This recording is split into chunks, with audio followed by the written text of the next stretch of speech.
My name is Antonia Brooks, and I am 71 years old.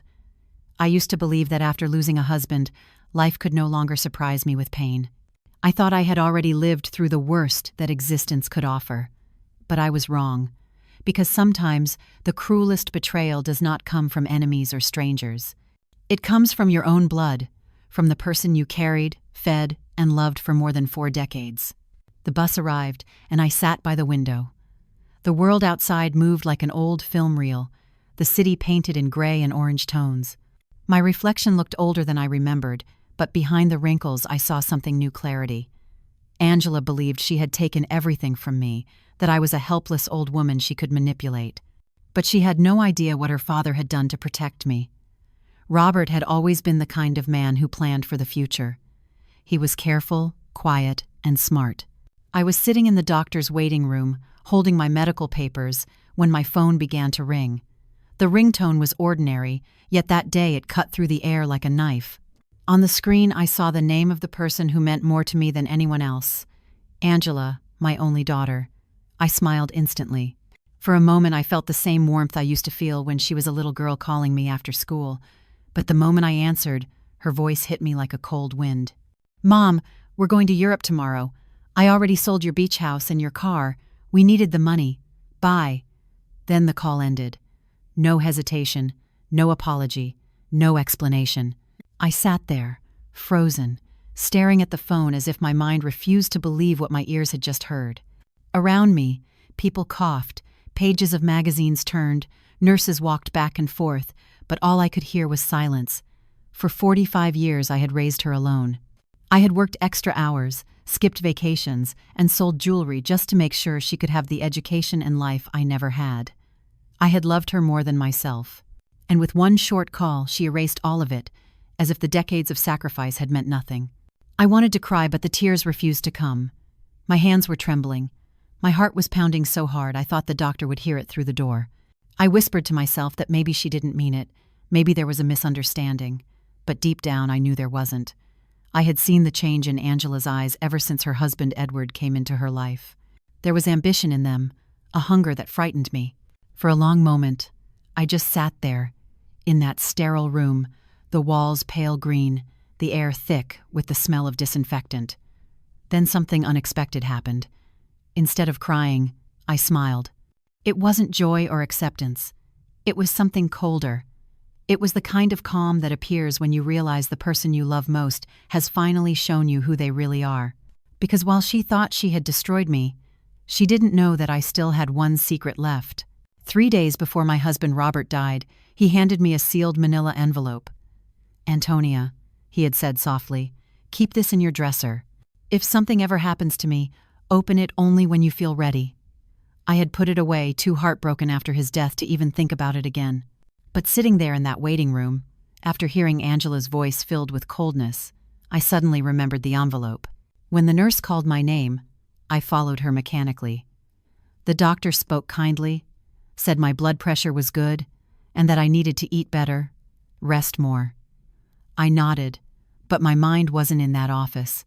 It was already home, standing in front of that drawer. As I left the clinic, I looked up at the gray sky and felt something inside me shift. The pain didn't disappear, but it transformed into something sharper: determination. I walked slowly to the bus stop since, according to my daughter, I no longer had a car. The streets buzzed with life, mothers hurrying with children, couples holding hands, men checking their phones. Everyone seemed to have a purpose. I was the only one sitting on that cold metal bench with nothing but betrayal running through my veins. Yet strangely, I felt strong. Because there is a certain power that comes when you have nothing left to lose. When I got home, the silence felt heavier than usual. The house still carried the scent of him: aftershave, coffee, and wood polish. I turned on a small lamp in the bedroom and opened the dresser drawer. There it was, exactly where I had left it years ago, the envelope with my name written in Robert's precise handwriting. My hands trembled as I picked it up. I sat on the edge of the bed, the same spot where we used to talk every night before sleeping. Outside, dusk crept over the neighborhood, filling the room with soft shadows. I took a deep breath and opened the envelope carefully. Inside were several folded papers and one handwritten letter. The sight of Robert's familiar script made my eyes blur. The first line read, "My dear Antonia, if you are reading this, it means I am no longer with you." My throat closed as I continued reading. He wrote that he had secretly invested our savings over the years, buying properties and company shares under a private corporation to secure our future. Everything was under my name. The beach house, our apartment, and 6 other properties across the city. He even mentioned an account with balances that seemed unreal for a man who had spent 40 years driving buses. Tears streamed down my cheeks as I realized what he had done. My husband had hidden a fortune not out of secrecy but out of love. He hadn't wanted me to worry or for Angela to become greedy. "You are richer than you think, my love," he had written. "But your wealth is your kindness. Guard it carefully." I folded the letter, pressed it to my heart, and looked around the darkened room. The shadows didn't scare me anymore. Angela thought she had taken everything from me, but she had only taken what was visible. The real treasure, the one that carried Robert's wisdom and my dignity, was still in my hands.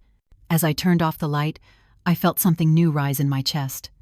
It wasn't rage or sorrow, it was resolve. Angela had played her game, but now it was my turn. She had no idea that the poor widow she believed she'd destroyed was about to become the most dangerous woman she had ever known. When I woke up the next morning, sunlight was streaming through the thin curtains, falling across the bed Robert and I had shared for 45 years. The room looked the same as it always had, but everything inside me felt different. The letter had changed something fundamental in me, as if Robert had reached from beyond the grave to hand me back my strength. For months I had been living like a ghost, quietly enduring my grief, surviving out of habit rather than purpose. But now I had a reason to breathe again. And that reason had nothing to do with revenge, at least not yet. As I sat on the edge of the bed, I thought about everything Robert and I had built together. We had met when I was 24 and he was 27, 2 young dreamers working hard to make ends meet. He was a bus driver with kind eyes and a laugh that could calm any storm. I was a school secretary, always counting coins to stretch our weekly groceries. Together we learned that happiness wasn't about luxury, it was about love, effort, and small rituals that made ordinary days special. Every Sunday, Robert washed his old Ford pickup under the oak tree in the yard. Every Christmas, we went to the beach house, no matter how cold it was, because he said the sea reminded him that life always comes in waves, sometimes calm, sometimes cruel, but always moving forward. That beach house wasn't just a property, it was the heart of our family.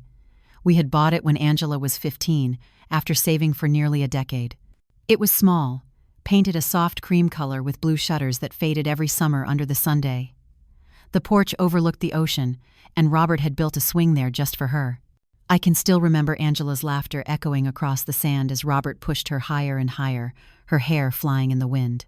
Those were the days when she still looked at us with love, before money and ambition began to reshape her heart. I thought about all of that as I held the envelope again, feeling the weight of the papers inside. Deeds, certificates, bank statements, proof that Robert's quiet sacrifices had built something extraordinary. And now, by a twist of fate, Angela's betrayal had become the spark that would allow me to discover it. The phone rang, startling me out of my thoughts. For a brief moment, I hoped it was Robert, an old reflex that grief had imprinted into my soul, but of course it was impossible. When I looked at the screen, my stomach turned. It was Angela. I considered ignoring the call, but then curiosity won. I answered, my voice calm. "Hello, sweetheart." Her tone was smooth, practiced, the same one she used when she wanted to sound generous. "Mom, I wanted to tell you we already transferred your share from the house in the car. It's not much, but it should help you live comfortably for a few months while you look for something smaller." "My share?" I repeated softly. "Yes, we gave you 30%. That's fair, right? Edward and I need the rest for a business opportunity in Europe. He's finally found investors who believe in him. It's a once-in-a-lifetime chance." I closed my eyes and took a slow breath, forcing myself to sound grateful. "Of course, darling. That sounds wonderful. When do you leave?" "This afternoon. But don't worry, Mom. We'll call you when we land. Maybe in 6 months we'll visit if everything goes well." The words rolled off her tongue effortlessly, like she had already erased me from her life. I could almost hear her smiling through the phone, proud of her own cleverness. "Take care of yourself," she added lightly. "You've always been so understanding." When the call ended, I stared at the phone for a long time, letting her words sink in. There was no anger, No sorrow left, only a strange, steady calm. My daughter had just stolen from me, dismissed me, and flown off to Europe with the man who had never shown me an ounce of respect. And yet all I felt was a quiet certainty that she had no idea what she had truly done. That afternoon I brewed myself a pot of tea and sat in the kitchen with Robert's documents spread across the table. The light from the window hit the pages, making the gold seals shimmer faintly. I started reading carefully, one document after another. There were ownership titles for 6 different properties, 2 in the city, 1 downtown apartment, a small motel by the coast, and a 20-story building in a newly developed area. There were also shares in 3 companies I had never heard of, all profitable, all under the same corporate name, Robert Investments Incorporated. And in every legal document, my name appeared as the sole beneficiary. I realized then that Robert had done everything in silence to protect me from the world's greed, including our daughters. He must have known what she was becoming. Perhaps he had seen the way she looked at money, or the way Edward's ambition started to influence her. He had planned for this long before his heart failed him. I whispered into the stillness of the kitchen. "You were always 2 steps ahead, weren't you, Robert?" The kettle hissed on the stove, breaking the silence. I poured another cup of tea, feeling the warmth against my hands. The pain that had consumed me for months began to turn into something else: clarity. I could almost hear Robert's voice in my mind, gentle yet firm, reminding me that love without boundaries becomes weakness, and weakness invites betrayal. When night came, I pulled out my old address book and flipped through the pages until I found the number I needed. Mr. Peterson, the lawyer who had handled Robert's small affairs when he was alive. He had attended the funeral, shaken my hand, and told me that if I ever needed legal advice, I should call him. At the time, I thought I never would. Now, I knew better. "Mrs. Brooks," he said when he picked up, his tone warm and professional. "It's good to hear your voice. How are you holding up?" "I'm well, Mr. Peterson," I lied. "I found some papers Robert left me. I don't fully understand them, and I think I need your help." "Of course," he said. "Bring them tomorrow morning. We'll go through everything." After I hung up, I sat in the quiet kitchen again, listening to the rhythmic ticking of the wall clock. It felt like each second was marking the beginning of a countdown, one that would end not in destruction, but in revelation. Angela thought she had ended my life by taking everything I had. But in truth, she had only opened the door for me to discover the truth Robert had hidden so carefully. Before going to bed, I walked to the window and looked out at the night sky. The street was silent, the trees swaying gently in the wind. Somewhere up there, among the stars, I imagined Robert watching, smiling in that calm, confident way he always had when he knew something I didn't. "Don't worry," I whispered. "I'll take care of it. I'll take care of everything." I turned off the light and slipped into bed, feeling a strange peace settle over me. Tomorrow, the quiet game would begin, the one Angela didn't even know she was playing. The next morning, I woke before the Sunday. For the first time in months, I didn't feel the weight of grief pressing down on my chest. Instead, there was something else: purpose. I dressed carefully, choosing the same burgundy dress Robert had always said made me look elegant, brushed my hair, and dabbed on a hint of perfume that still reminded me of him. When I looked in the mirror, I saw someone I hadn't seen in a long time. Not a widow, not a victim, a woman with a mission. Mr. Peterson's office was located downtown, in one of those old buildings that still smelled faintly of leather and polished wood. The marble floors echoed under my sensible shoes as I walked toward the reception desk. The secretary recognized my name immediately and ushered me into his office. "Mrs. Brooks," he greeted warmly, standing up from behind his oak desk. "It's good to see you again. Please, sit down." "Thank you, Mr. Peterson." I handed him the folder I'd brought, filled with Robert's documents. "I think these might be important, but I'm not sure I understand everything." He adjusted his glasses and began reading through the pages. At first, his expression was polite and professional, but after a few minutes, it shifted into something else: surprise, then disbelief. Finally, a quiet kind of admiration. "Mrs. Brooks," he said slowly, setting the papers down, "do you have any idea what this is?" I shook my head. "Only that Robert told me to keep it safe." He smiled slightly, the kind of smile lawyers make when they're looking at something extraordinary. "Your husband was an exceptionally smart man. According to these documents, you're the sole owner of multiple properties, businesses, and assets under a holding company called Robert Investments Incorporated. This company owns 6 residential properties, 1 commercial building, and shares in 3 corporations that are all currently active and profitable. I sat there in stunned silence, gripping the edge of my chair. "Are you saying all of that belongs to me?" "Yes," he replied. "Every single asset is legally under your name. Robert must have done all of this to protect your family's wealth. But there's something else." He flipped through the pages again and stopped at one in particular. "One of these properties is a 20-story apartment building downtown, the same address your daughter and her husband currently live in." For a moment, I couldn't speak. The irony hit me so hard I almost laughed. Angela, my daughter, who had stolen my beach house and car, who had treated me like a burden, was living in an apartment owned by me. And she had no idea. Mr. Peterson continued explaining the legal details, but my mind had already begun spinning faster than his words. Robert had built everything in secret, anticipating a day when I might need protection from the very people who should have protected me. My heart ached at the thought. He had known what was coming. When I finally stood to leave, Mr. Peterson said gently, "You should be proud of your husband. He must have loved you very deeply to plan this far ahead." "I am proud," I said softly, "and I intend to honor that love." As I walked back through the busy downtown streets, I felt an unfamiliar energy coursing through me. The city noise cars, footsteps, snippets of conversation seemed distant. In my mind, I saw everything clearly. Angela's callous words, Edward's smug smile, and Robert's steady handwriting promising safety in the midst of chaos. That evening, I sat at the kitchen table again, this time with a new notebook and a cup of tea. I opened it to a blank page and wrote at the top in firm letters, "Plan." Step 1. Regain full control of my assets. Step 2. Learn everything about the legal procedures. Step 3. Wait. I had no intention of confronting Angela yet. She had to believe I was still weak, broken, and dependent. Only then would she let her guard down completely. A direct fight would give her an excuse to play the victim. No, what I had in mind would be much more elegant. For the next few days, I gathered every paper Mr. Peterson needed and quietly began the process of reclaiming ownership of the properties. I didn't tell a soul, not even my lifelong neighbor Aurora, who had been checking in on me since the funeral. When she knocked on my door one afternoon carrying a plate of cookies, I smiled and accepted them like nothing was different. "Antonia, dear," she said, sitting across from me. "I heard Angela left for Europe. Are you doing all right on your own?" "I'm fine," I replied with a calm smile. "It's peaceful now. Quiet." Aurora sighed. "It's a shame. She should be here taking care of you, not running off with that man." I didn't answer. I didn't need to. The silence between us was enough.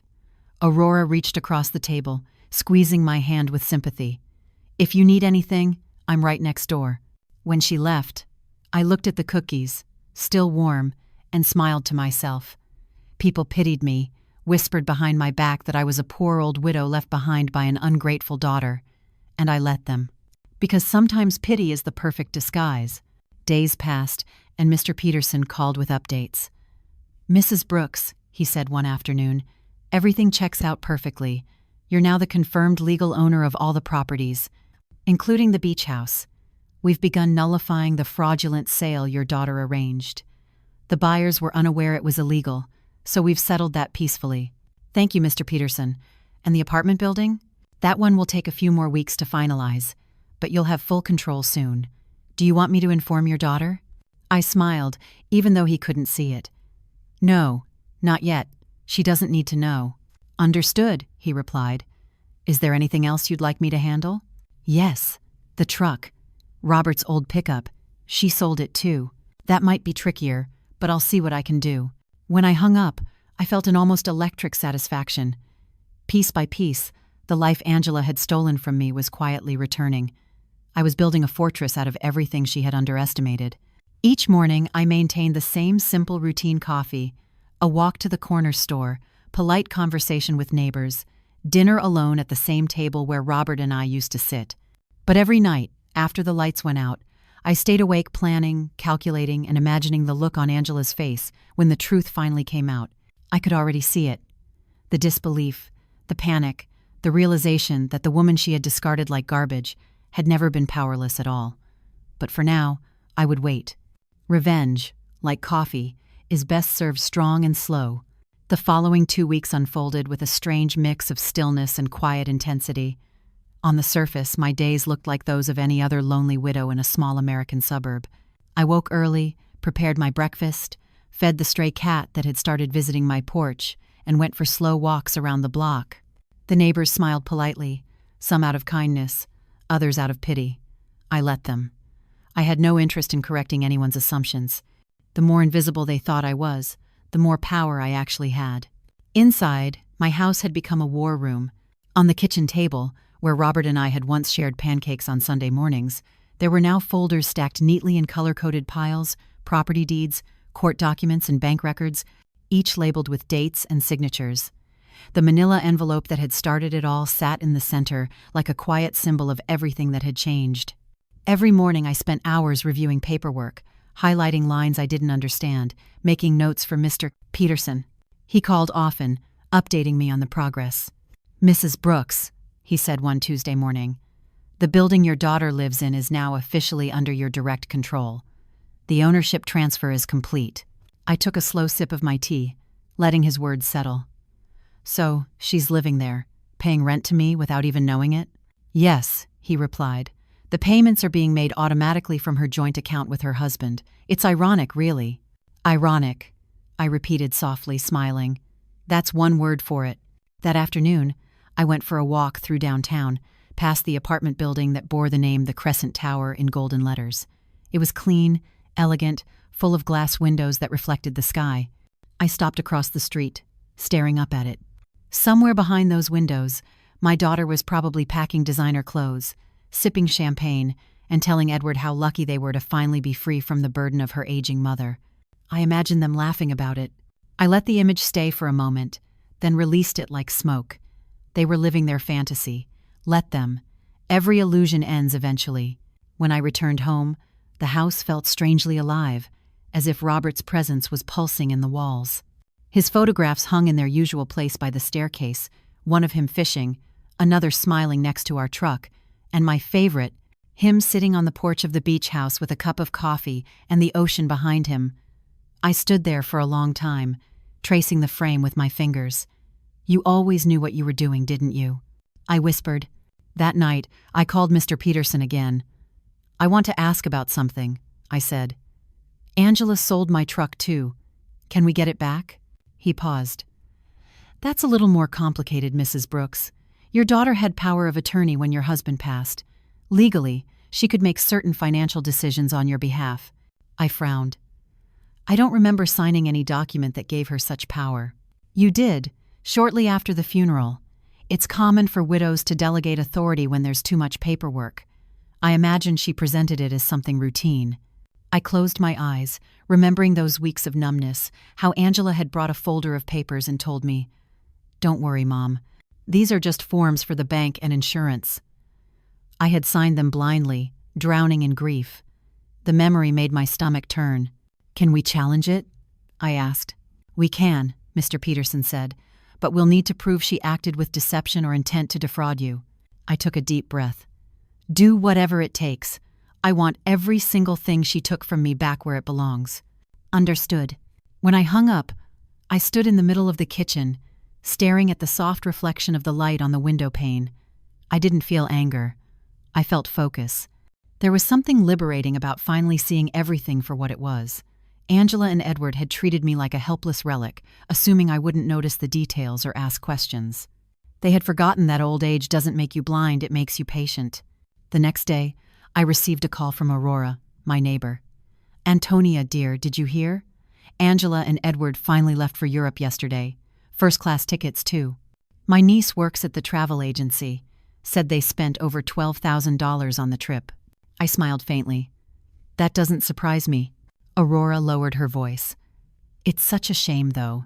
Everyone in the neighborhood is talking about how they sold your beach house to afford it. People can't believe your daughter would do that." "People believe what they want to," I said gently. "But don't worry, Aurora. I'll be fine." After we hung up, I went to my dresser and took out Robert's letter again. I read it slowly, line by line, as if memorizing every word. He had written something near the end that I hadn't fully understood before. If life ever tries to humiliate you, don't fight back in anger. Fight back in silence. Silence lasts longer than fury. That was exactly what I intended to do. In the weeks that followed, I continued working quietly with Mr. Peterson. We met every few days, going over details and signing documents.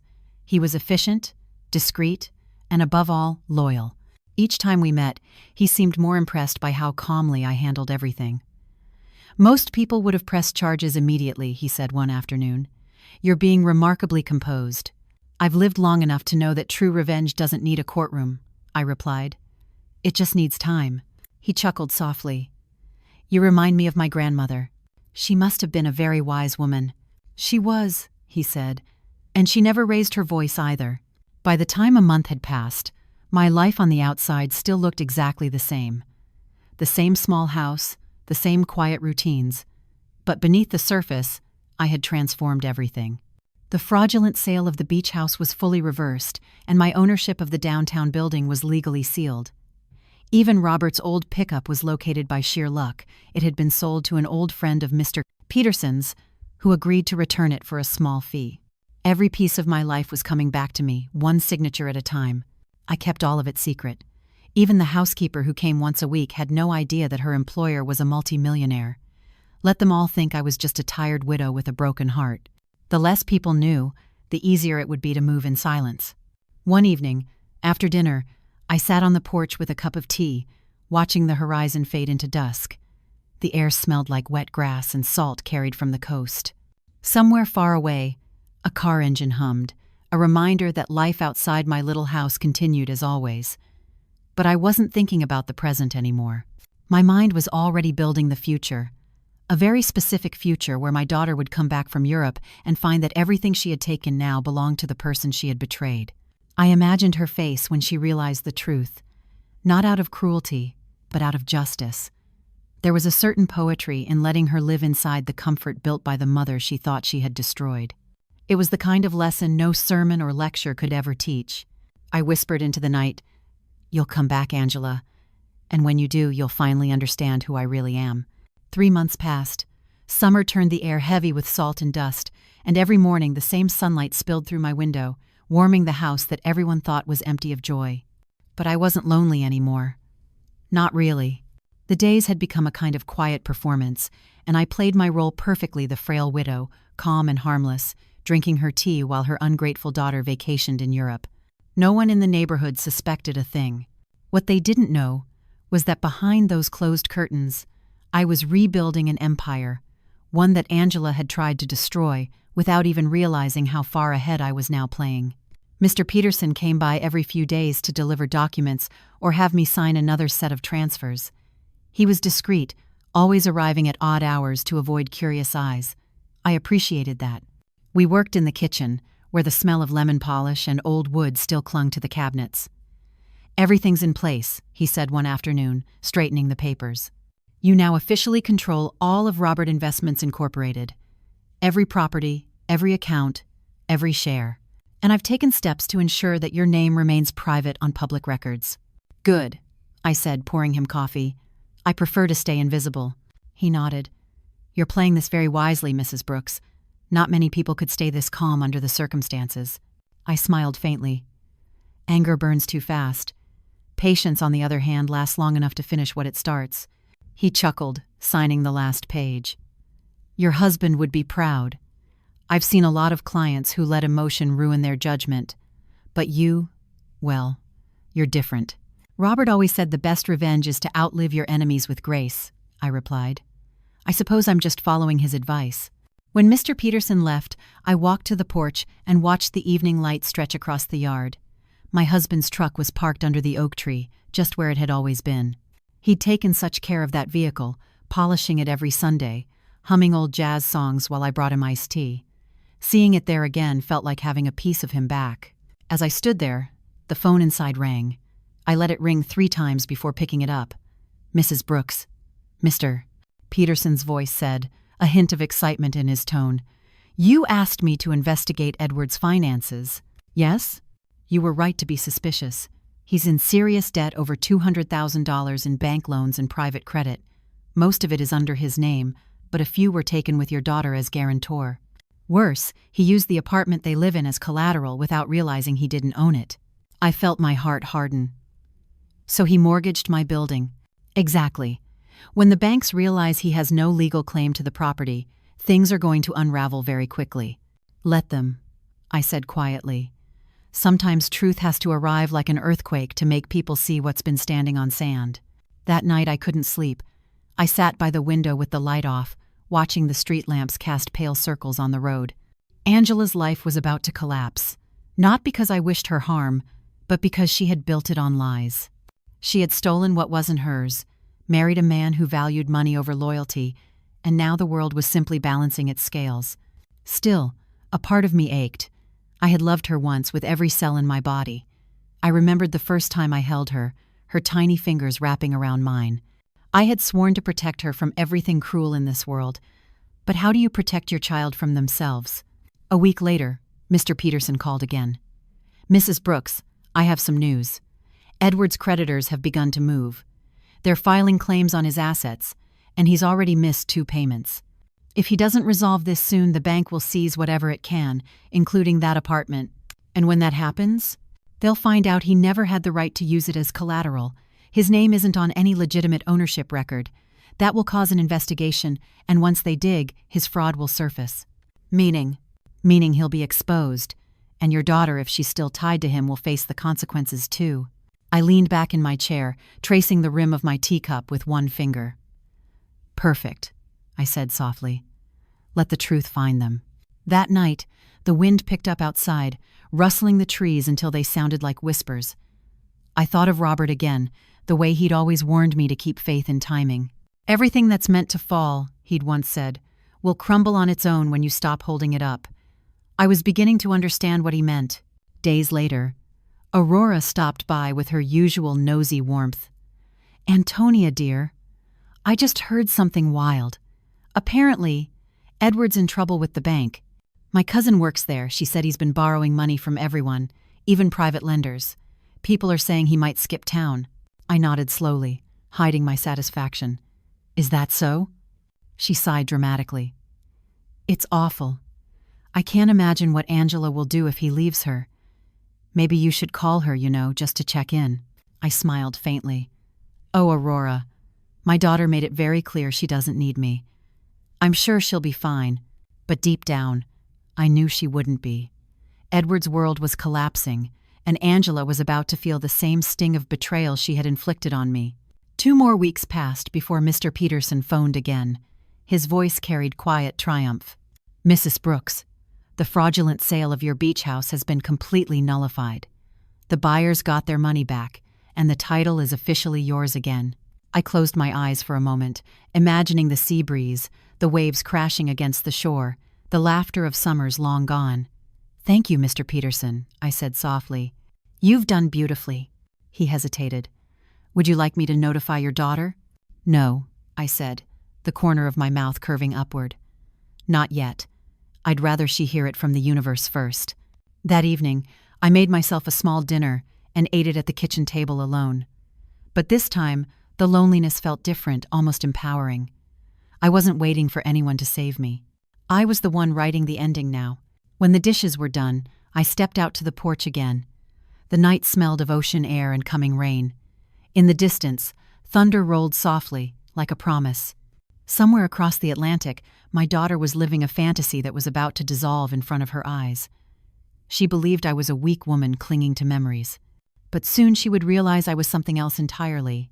The world had taken my husband. My daughter had taken my home. But neither had taken my mind, my will, or my name. And that was enough to rebuild everything from ashes. I whispered to the wind, "Let them run, Robert. Let them think they've won. When the truth comes home, it'll knock louder than any storm." The day the first storm hit, the sky over the city turned an unnatural gray. I remember standing by the window, watching rain streak down the glass, feeling the air thick with electricity. Something inside me knew this was it, the moment everything would start to fall apart for Angela. The world has a way of delivering justice at the exact time you least expect it, but always when it's deserved. I didn't have to wait long for confirmation.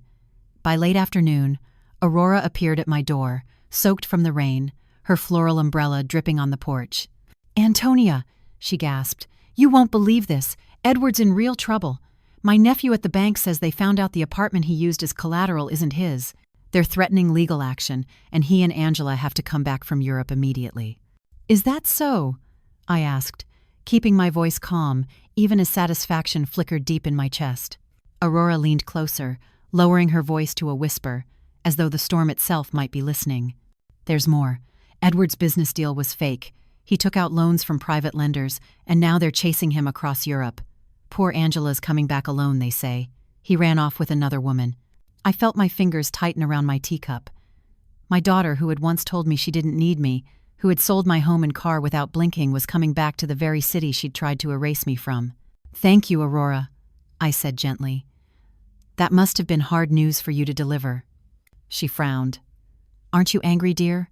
Or at least sad for her?" I smiled faintly. "I'm something else, Aurora. I'm patient." That night, I didn't sleep. The sound of the rain against the roof was steady and hypnotic, like a countdown. I could almost hear Robert's voice whispering from the past, "Now it begins." The next morning, Mr. Peterson called. His tone was calm but purposeful. "Mrs. Brooks, your daughter has returned to the country. She arrived at the airport last night alone. Edward is still in Europe, likely hiding from his creditors." "Alone," I repeated softly. "That's fitting." "There's more," he continued. "She's already contacted the bank, but they've frozen her accounts due to irregular activity. I imagine she'll come to you soon." "Good," I said. "She should. Would you like me to proceed with the eviction letter?" "Yes. Deliver it to her apartment today. I want her to receive it in person." There was a pause on the line. "Mrs. Brooks, are you sure? That's quite decisive."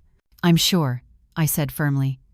Sometimes the only way to teach someone the value of a home is to take the roof from above their head. That afternoon, I sat by the window with a pot of tea, watching the neighborhood hum with quiet normalcy. Children ran through puddles, neighbors carried groceries, and somewhere, a dog barked. The world carried on, unaware that my daughter's world was about to crumble. By evening, Mr. Peterson called again. "It's done," he said simply. The letter was handed to her by the doorman himself. I closed my eyes, imagining the moment she opened it, her confusion turning to disbelief, then to panic. "How long does she have?" I asked. 30 days by law, but I doubt she'll wait that long to contact you." He was right. The next morning, the phone rang at precisely 8. "Mom." Her voice cracked on the first word. I could hear the exhaustion, the fear, the tears she was trying to swallow. "Mom, I need to talk to you. It's urgent." I took my time answering. "Good morning, sweetheart. How was your trip?" "Mom, please, this isn't about that. I just got a letter. It says I have to vacate my apartment in 30 days. It must be a mistake." I paused, pretending to frown in confusion. "A mistake? Who sent it?" "A company called Robert Investments Incorporated," she said, rustling through papers on the other end. "Do you know them?" My husband's name rolled off her tongue, and for a brief, sweet second, I felt him beside me again. "No, dear," I said softly. "I've never heard of them." "What did the letter say exactly?" "It says I have to leave the apartment, that they own the building. Mom, I don't understand what's happening. Edward left me, I don't have money, and now I'm about to lose my home. Please, can I come see you?" Her voice cracked completely then, and the part of me that was still a mother, the part that once stayed up nights when she had fevers or nightmares, wanted to say yes immediately, but I caught myself. This moment was the hinge upon which everything turned.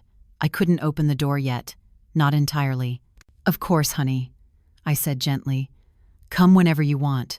"I'm on my way," she whispered. When I hung up, I stood in front of the mirror for a long time, steadying my breath. I brushed my hair, tied it into a neat bun, and put on a simple gray dress. Then I practiced my expression, the look of a weary but forgiving mother. Angela would need to see weakness, not strength. She would have to believe that she was returning to a woman too fragile to ever strike back. An hour later, I heard the sound of a taxi stopping outside. Through the window, I saw her standing in the rain holding 2 suitcases. Her once flawless hair was limp, her designer coat soaked through, her eyes red and swollen. She looked 10 years older than when she'd left. When I opened the door, she hesitated. For a moment, It seemed like she might cry. "Mom," she whispered. I smiled softly. "Come in, dear. You'll catch a cold." Inside, the house was warm and smelled faintly of cinnamon. I poured her a cup of tea, and she sat down at the kitchen table, the same place where she'd once told me she'd sold my home. "I'm so sorry," she began, her voice shaking. "I know what I did was unforgivable. I just didn't realize how stupid I was until everything fell apart." "Tell me what happened," I said gently, though I already knew. "Edward's gone," she said, staring into her tea. "He ran off with some young woman in Paris. There was never any business deal. It was all lies. He used me, used your money, and when the bank started calling, he disappeared. Now they're saying I owe hundreds of thousands of dollars, and I can't even access my own accounts." I let her words settle between us. She was shaking now, both from exhaustion and shame. "And what about your apartment?" I asked quietly. "I thought it was ours," she said, her voice breaking. "Now I find out it belongs to some company named after Dad. I don't even understand. Everything is gone. I don't have a job, a home, or anyone to help me." There it was, the moment I had waited for. The same helplessness I had felt in that doctor's office months ago, now reflected in her face. "Can I stay here for a while?" she whispered. "Just until I figure things out." I looked at her for a long time, letting the silence stretch until it became almost unbearable. Then I nodded slowly. "Of course, honey. This will always be your home." Her relief was immediate. She broke into tears and hugged me tightly. I let her. My arms went around her, gentle, comforting. But inside I was calm and deliberate. This was the moment Robert had prepared me for, the moment I would begin teaching her what real loss felt like, not out of cruelty, but out of truth. Because sometimes the only way to rebuild love is to let it collapse first. Angela moved back into the house the next morning. I watched from the kitchen window as she carried 2 suitcases and a small cardboard box up the path, everything that was left of her once glamorous life. The heels she used to wear with such pride were now scuffed. Her movements were slower, unsure. She didn't look like the same woman who had coldly told me, "We sold the house, Mom. We needed the money." Her old bedroom was exactly as she'd left it years ago. Pale yellow curtains, faded posters, the dresser Robert had built when she turned 16. I hadn't changed a thing. It was strange to see her back there, unpacking, folding clothes into drawers like a child returning from summer camp. Except now, the air between us was filled with unspoken guilt and exhaustion. "Mom," she said softly, standing in the doorway. "Thank you for letting me come back. I don't deserve it." I smiled gently. "You're my daughter. This will always be your home." But inside, I knew this wasn't just about shelter. It was a test, a lesson. She needed to understand the weight of what she'd done, not through punishment, but through experience.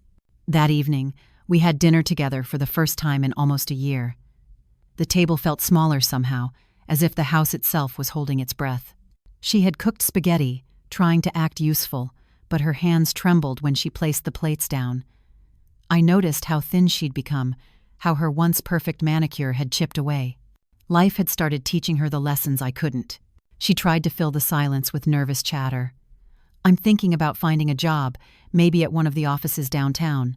Something temporary until I can get back on my feet." "That sounds good," I said calmly. "Work can be healing." She nodded quickly, her eyes avoiding mine. "Mom, I know I can't undo what I did. Selling the beach house, the truck, it was unforgivable. I thought Edward and I were building something. I thought," her voice cracked, "I thought you'd understand." "I do," I said softly. "You thought you were doing what was right for your family. You just forgot who your real family was." Angela's eyes filled with tears. She opened her mouth to speak but said nothing. We finished dinner in silence.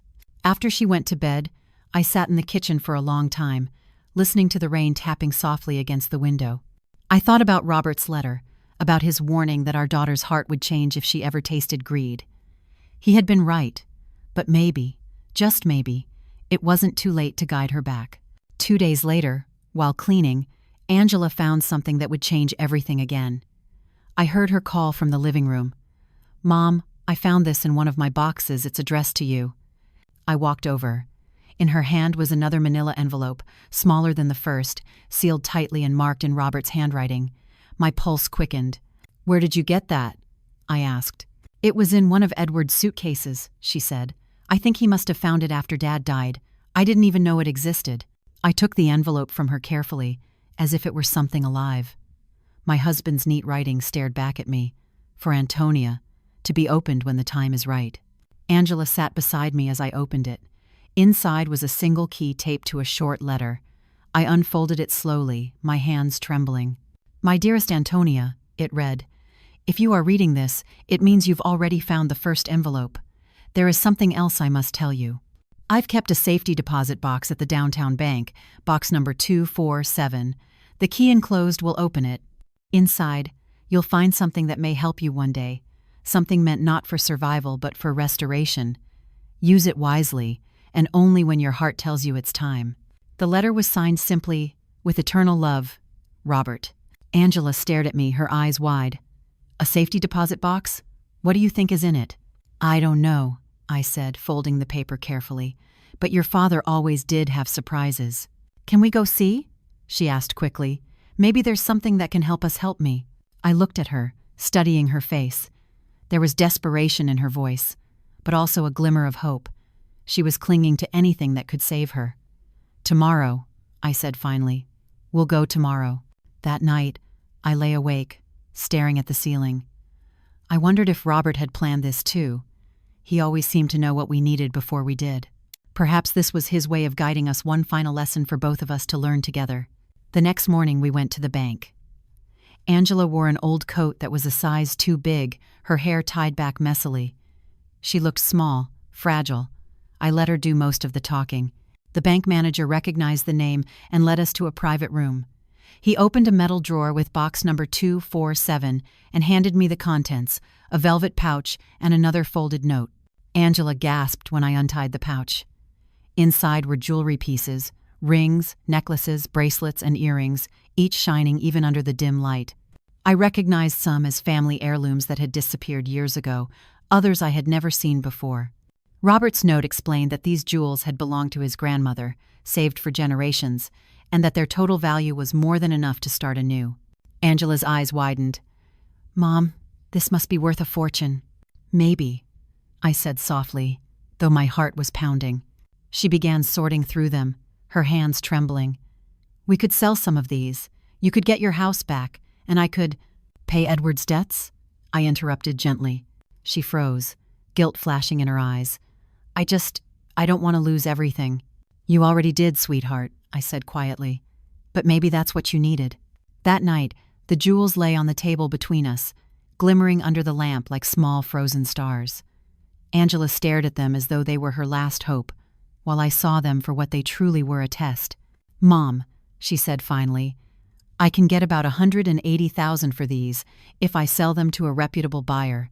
It's enough to pay off the urgent debts." I nodded slowly. "Do what you think is right." She blinked, surprised. "You're not angry?" "I'm not angry anymore," I said. "But think carefully before you decide. Once you sell them, they'll be gone forever." The next morning, I watched her leave with the pouch in her bag, heading downtown to the jeweler's. Her shoulders were straight, but I could see the fear in her eyes.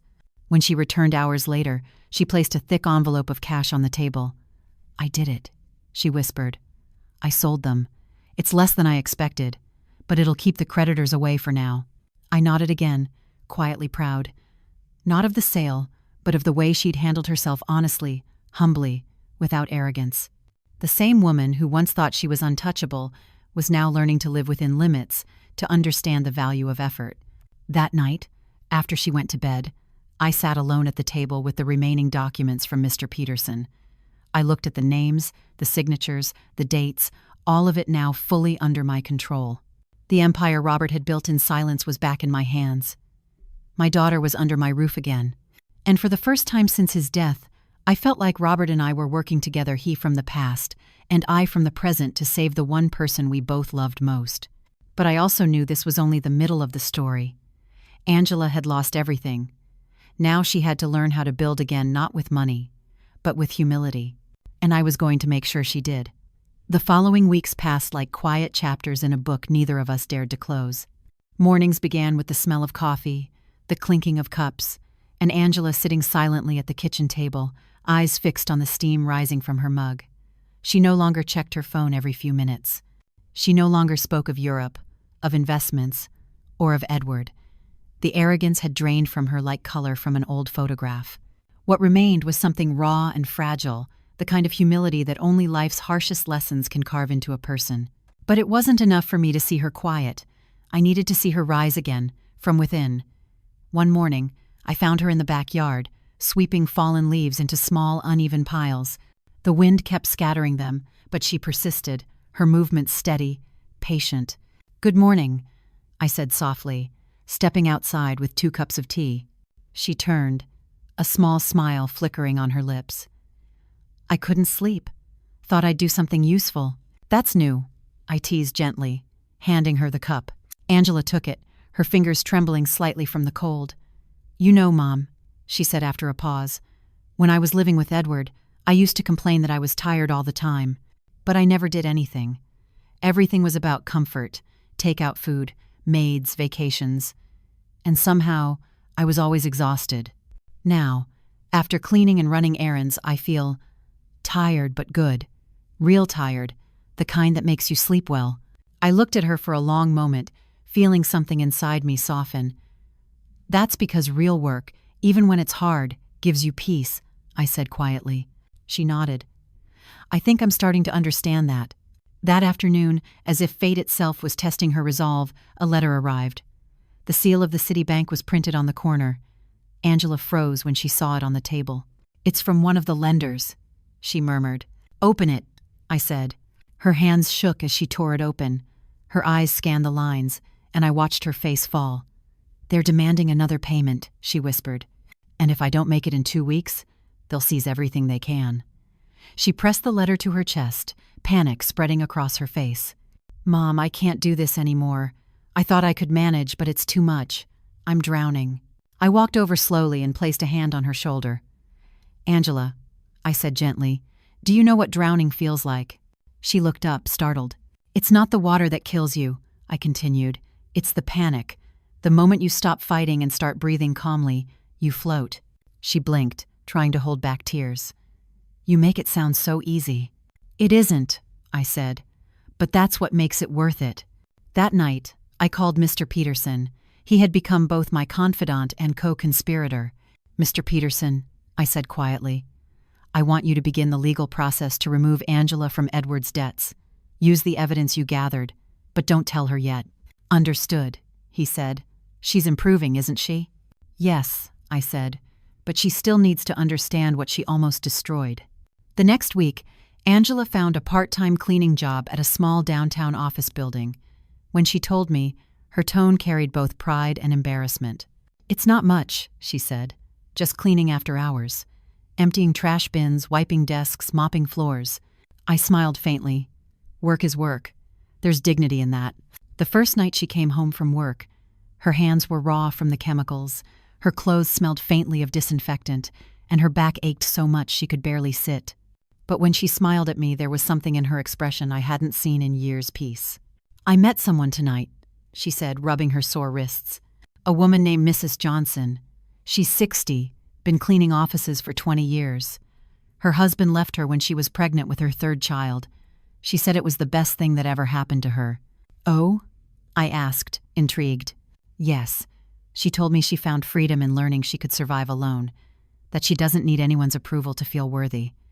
Angela's eyes shimmered. "She said I remind her of herself when she was younger, naive, desperate to please someone who never deserved her loyalty." I smiled. "Mrs. Johnson sounds wise." "She is," Angela said softly. "She told me, 'Honey, some people learn from books. Others have to touch the fire to know it burns. I guess I'm the second type.'" Her words hung in the air like quiet confession. Later that week, Aurora came to visit again. She brought a basket of fruit and the same look of gentle curiosity she always wore. "Antonia," she said, setting the basket down, "I've been watching Angela. She's changed. Truly changed. The arrogance is gone. The neighbors notice too." I nodded, stirring sugar into her tea. "Pain is a powerful teacher." Aurora looked at me over the rim of her cup. "You've been patient, my dear, but tell me, will you ever tell her the truth? About the money, the properties, the company? Not yet, I said firmly. She needs to learn what self-respect feels like before she learns what wealth feels like again. Aurora sighed. You're braver than I am. I couldn't have watched my child struggle this long. I'm not brave, I said quietly. I'm a mother, and mothers do what's necessary, not what's easy. A week later, Angela came home looking both exhausted and oddly radiant. Mom, she said, setting down her bag. Mrs. Johnson told me something tonight. She said, you know you're healing when you stop asking why it happened and start asking what you can do now. And what did you tell her? I asked. Angela smiled faintly. I told her I'm learning to stop asking both questions and just start living. That night, I found myself awake again, lying in bed, staring at the ceiling. The house was quiet except for the soft hum of the refrigerator and the occasional creak of wood. I thought of Robert, his laughter, his calm wisdom, his love for our daughter even when she disappointed him. I whispered into the darkness, she's learning, my love, just like you said she would. In the morning, when Angela came down for breakfast, there was a lightness in her step I hadn't seen since she was a teenager. Her eyes were clearer, her posture straighter. She had faced her demons and was starting to win. Mom, she said suddenly, can I tell you something strange? Of course. I think I'm grateful for what happened. I looked up, surprised. Grateful? She nodded. For losing everything, for hitting bottom, for seeing who I really was. I was blind, Mom. I treated you like an obstacle when you were the only person who ever truly loved me. I don't know how to make it up to you. I reached across the table and took her hand. You already are, I said softly. And in that quiet morning light, I realized the storm had finally started to calm, not because my revenge was complete, but because the lesson was being learned. Angela was beginning to rebuild herself. And soon, she would learn that the same mother she thought she had betrayed was the one who had been saving her all along.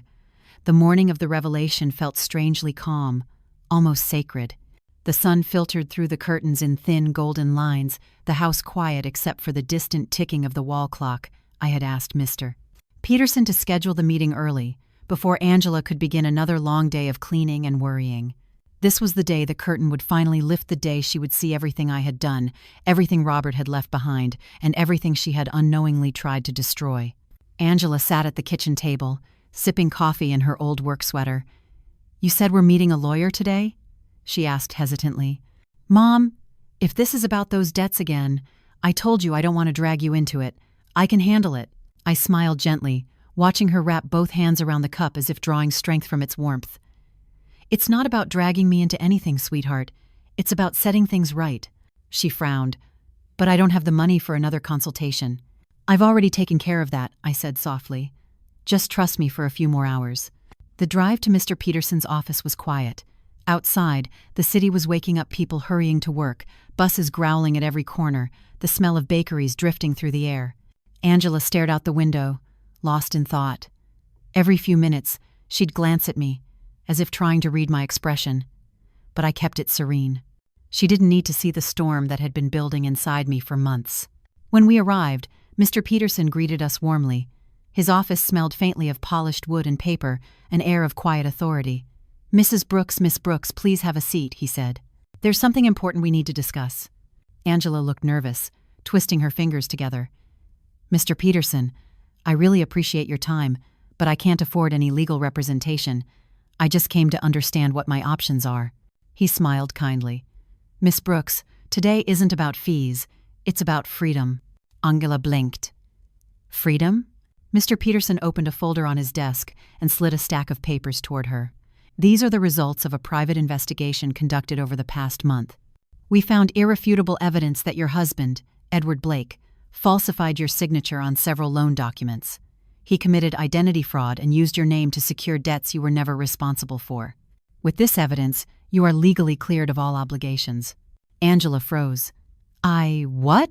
Her eyes darted across the pages, scanning each line in disbelief. But how? How did you find this?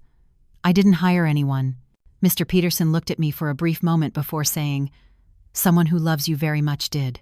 She turned to me, confusion clouding her expression. Mom? I took a deep breath. There's something I've kept from you, Angela. Something your father wanted me to protect until the time was right." Her voice wavered. "What do you mean?" "Mr. Peterson," I said quietly. "Show her the rest." He nodded and handed her another folder, thicker, heavier. Angela opened it and gasped. Inside were deeds, stock certificates, bank statements, and company documents, all bearing one familiar name: Robert Investments, Incorporated. Her hands trembled as she flipped through the papers. This can't be real." "It is," I said. "Your father built it in secret over 40 years. The properties, the shares, the bank accounts, they all belonged to him. And when he passed away, everything became mine." She looked up at me, her face pale. "You mean all this time? When I thought you were struggling? When I thought I'd taken everything from you?" I nodded. "You thought you left me with nothing. But in truth, your father left me with everything." Angela's eyes filled with tears. "And you didn't tell me? You let me sell the house? The truck you let me think you were poor?" "Yes," I said softly, "because I needed you to see the world without the safety net you took for granted. You had to feel what it meant to lose everything before you could understand the value of anything." Her lips quivered. "Mom, I don't understand. Why would you do that to me?" "Because," I said, leaning forward, "I love you. And love doesn't always mean rescuing someone. Sometimes it means stepping back and letting them fall so they can learn to stand again." Angela covered her face with her hands, sobbing quietly. For a long time, the room was silent except for the sound of her tears. Mr. Peterson, ever discreet, stood and left us alone. When she finally looked up, her voice was barely above a whisper. "I treated you terribly. I called you a burden. I stole from you. And you still helped me?" I reached across the table and took her shaking hand in mine. "I didn't help you, Angela. I gave you the chance to help yourself. You learned humility. You learned work. You learned what it feels like to start over. And now you're free not just from Edward's debts, but from the arrogance that once blinded you." She wiped her tears, taking slow breaths. "I don't know how to thank you." "You don't have to," I said softly. "Just live differently." She nodded, her eyes still glassy. "I will, I promise." Mr. Peterson returned, his voice gentle but formal. "Miss Brooks, all your legal issues are resolved. The courts have approved the annulment of your financial liability, and Mrs. Brooks has signed new documents ensuring your inheritance rights are secure for the future." Angela turned to me again, stunned. "Mom, after everything I did, you're still giving me an inheritance?"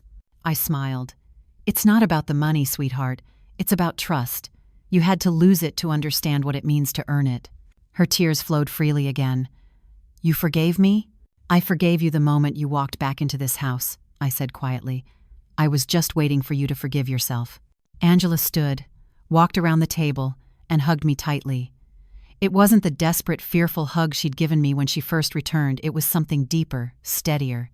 A reconciliation that came from understanding, not pity. For a long moment, I felt Robert there with us in the stillness of the room, in the warmth of her embrace, in the way the light touched the framed photo of him on Mr. Peterson's desk. When we left the office, the city looked different. The air was crisp, the sun breaking through thin clouds, and for the first time in months, Angela's face wasn't heavy with guilt. It was open, calm. As we crossed the street, she turned to me. "Mom, I want you to know something. Even if none of this money existed, even if we were still broke, I'd still be grateful. Because these last few months, they made me realize what really matters." I looked at her, my heart full. "And what's that, Angela?" She smiled through tears. "You." We walked the rest of the way home in silence, side by side, not as a mother and a fallen daughter, but as two women who had finally found their way back to each other through pain, patience, and truth.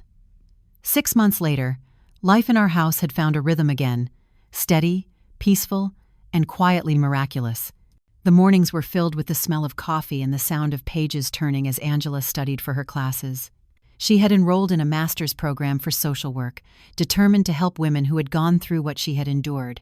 The same daughter who once measured happiness by handbags and holidays now spent her evenings volunteering at a local shelter, guiding women who had lost everything to find their footing again. Watching her reminded me of something Robert used to say. True strength isn't loud. It's the steady kind that keeps showing up. Angela showed up every single day. One sunny afternoon, as we sat on the porch surrounded by the familiar hum of summer, she turned to me with a bright, genuine smile. "Mom," she said, holding a letter, "I got accepted into the State University's social work program. They offered me a partial scholarship."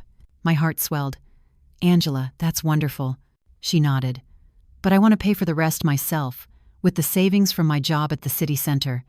I've been putting aside a little every week." "You know we can easily cover that, sweetheart," I said softly. "You don't need to struggle."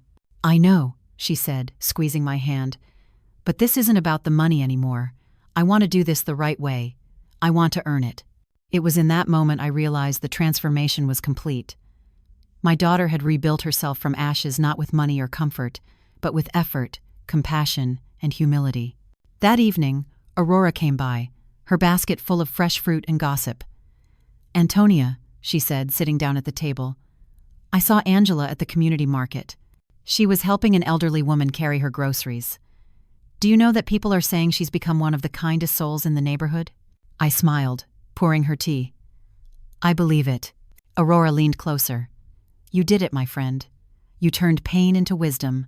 But tell me, don't you ever regret making her suffer the way you did?" I thought for a moment, looking out the window where Angela was hanging laundry in the golden light. "Every single day," I said quietly. "But love isn't about protecting someone from pain. It's about guiding them through it. If I hadn't let her fall, she would never have learned how to stand on her own." Aurora nodded slowly, tears welling in her eyes. "You're a remarkable woman, Antonia. Truly." That night, after Angela came in from work, we shared dinner on the porch, grilled fish, salad, and the sound of crickets in the background. It was peaceful, familiar. She told me about the families she'd helped that week: a young mother escaping an abusive husband, a teenage girl trying to finish school after being abandoned. Every story broke my heart and healed it at the same time. "Mom," she said after a pause, "I want to expand what we're doing at the foundation. There are too many women who have no place to go. I've been thinking, what if we use the beach house?" I froze for a moment, taken aback. "The beach house?" She nodded earnestly. "Yes, we could turn it into a shelter, a place for women to stay until they can rebuild their lives. It's beautiful, quiet, and full of love. Just like Dad would have wanted." Tears filled my eyes before I could stop them. "You really think that's what we should do?"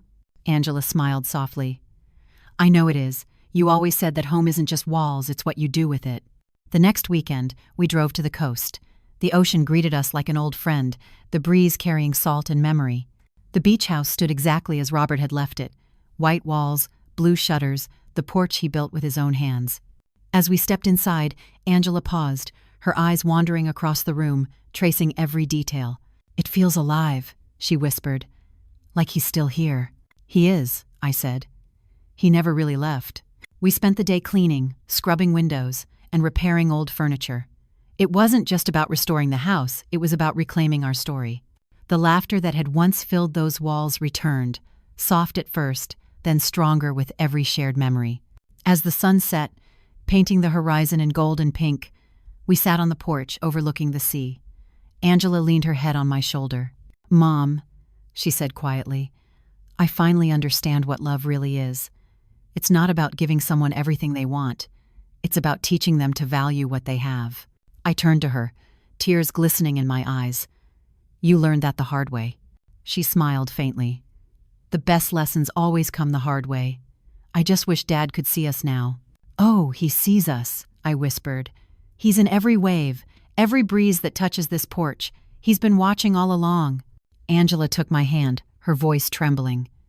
"Thank you, Mom, for everything, for letting me fall, for letting me learn, for never giving up on me." I squeezed her hand, feeling the warmth of her palm. "You don't need to thank me, sweetheart. You did the hardest part yourself." For a long moment we sat in silence, listening to the rhythmic crash of waves. The air smelled of salt, wood, and peace. I felt Robert there, his laughter carried in the wind, his presence in the soft light that lingered on the horizon. That night, as we locked up the beach house, I whispered into the darkness, "We did it, my love. Our daughter finally came home." Justice had arrived, not through anger or punishment, but through understanding. My revenge had never been about destruction, it was about restoration. Angela had lost everything to learn what truly mattered, and in doing so, she'd found herself again. Months later, when our foundation opened officially, Angela gave a small speech under the soft glow of string lights. "This place," she said to the audience, "was once my family's summer home. I sold it out of greed, and by grace, I got it back through love. Today, it becomes a home for women who have lost theirs, because everyone deserves a second chance to rebuild." I stood in the back, tears streaming down my cheeks, my heart full. Robert's dream had lived on through her. That night, as we drove home, Angela reached over and held my hand. "Mom," she said, smiling, "I don't think this story was ever about punishment. It was about redemption." I nodded, my throat tight with emotion. "Yes, darling, redemption and love that refuses to give up." When we reached home, the sky above us was clear, the stars glittering like promises kept. I looked up and whispered, "Thank you, Robert. She's ready now." And for the first time in years, I felt complete peace. Did you like my story? Tell me which city or country you're watching from. I love seeing where my stories travel. Don't forget to like, subscribe, and leave a comment if this story touched your heart. I'll see you in the next life story with love and with truth.